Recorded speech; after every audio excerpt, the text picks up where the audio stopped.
श्री शिवाय नमस्तुभ्यम। हर हर महादेव। आप सबको पता है कि पितृपक्ष के बहुत ही प्यारे से दिन चल रहे हैं। अगर आपके जीवन में भी बहुत सारी परेशानियां हैं तो मात्र और मात्र आपको ये पत्ते पर नाम लिखने वाला उपाय करना है, जिससे आपके जीवन की सारी परेशानी, दुख, दरिद्रता तो दूर होगी, साथ ही साथ आपको मिलेगी पितृ दोषों से मुक्ति।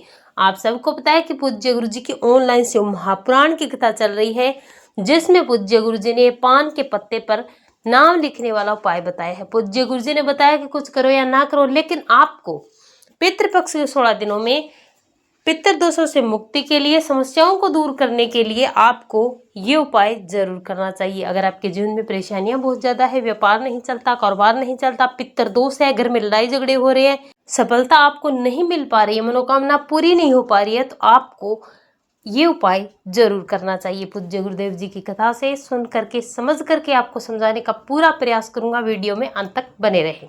आज की वीडियो में हम पूज्य गुरु जी द्वारा बताए गए ऐसे 2 महाउपायों के बारे में बताने वाले हैं, जो आपको सिर्फ और सिर्फ पितृपक्ष के दिनों में करने हैं, जिससे पितृ दोष तो दूर होंगे। आपके जीवन से हर प्रकार की परेशानी दूर होगी और आपकी मनोकामना पूरी होगी।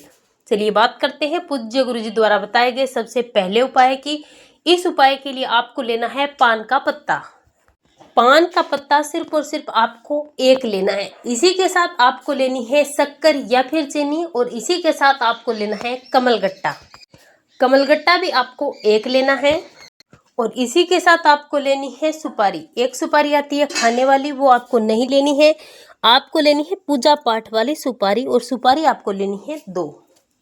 अब आपने जो पान का पत्ता लिया है उस पर आपको शक्कर रखनी है, सुपारी रखनी है, कमलगट्टा रखना है।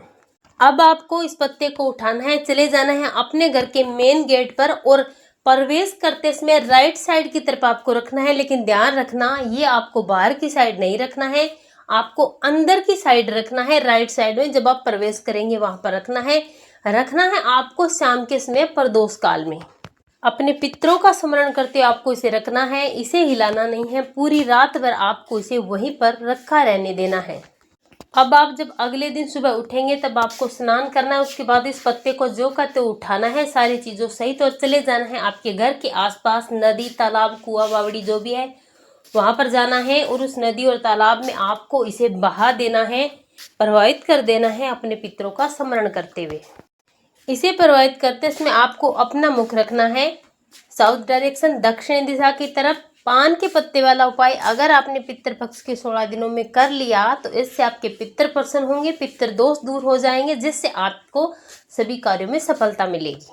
और जिन लोगों के घर के आसपास कहीं भी कुआं, तालाब, बावड़ी नहीं है, तो उन लोगों को पितृतुल्य पूज्य गुरु जी ने 3 पेड़ बताए हैं, पीपल का, वट वृक्ष और बेलपत्री का वृक्ष। तो इन 3 में से किसी भी पेड़ के नीचे आपको ले जाकर के रख देना है। पहले उपाय की हमने बात कर ली। अब बात करते हैं पूज्य गुरु जी वाले नाम लिखने वाले उपाय की, जो पूज्य गुरु ने अपनी अभी की चल रही शिव महापुराण की कथा में बताया है।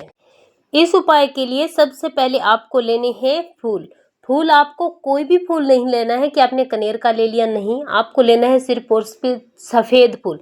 सफेद फूल आप कोई भी ले सकते हैं, लेकिन केतकी का फूल नहीं होना चाहिए, और फूल सिर्फ सफेद होना चाहिए, इस बात का ध्यान रखें। साथ ही साथ आपको लेने हैं 3 चावल के दाने। अब आपको एक छोटी सी कटोरी लेनी है। 3 फूल जो आपने लिए और 3 चावल लिए वो आपको इसी कटोरी के अंदर डाल देने हैं। अब आपको इस कटोरी को उठाना है, चले जाना है अपने घर के मुख्य द्वार के बाहर। जब आप अपने घर के मुख्य द्वार के बाहर से अंदर प्रवेश करेंगे तब राइट साइड की तरफ आपको इस कटोरी का रखना है, लेकिन बाहर की तरफ नहीं रखना है, अंदर की तरफ रखना है।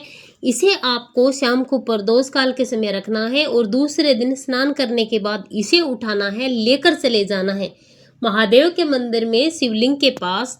शिवलिंग के पास जाने से पहले आपको दर्शन होंगे नंदी बाबा के।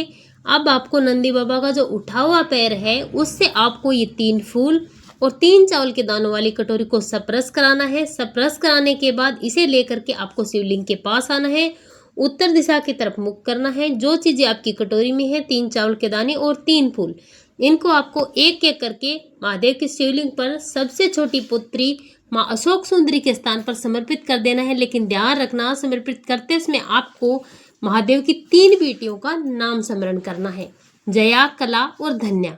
जया, कला और धन्या, इन 3 नामों का आपको स्मरण करना है।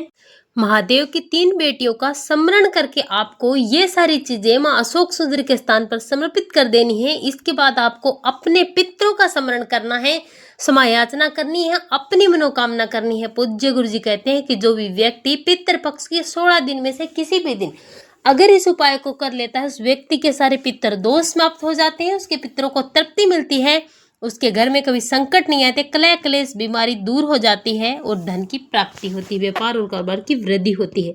श्री शिवाय नमस्तुभ्यम। हर हर महादेव।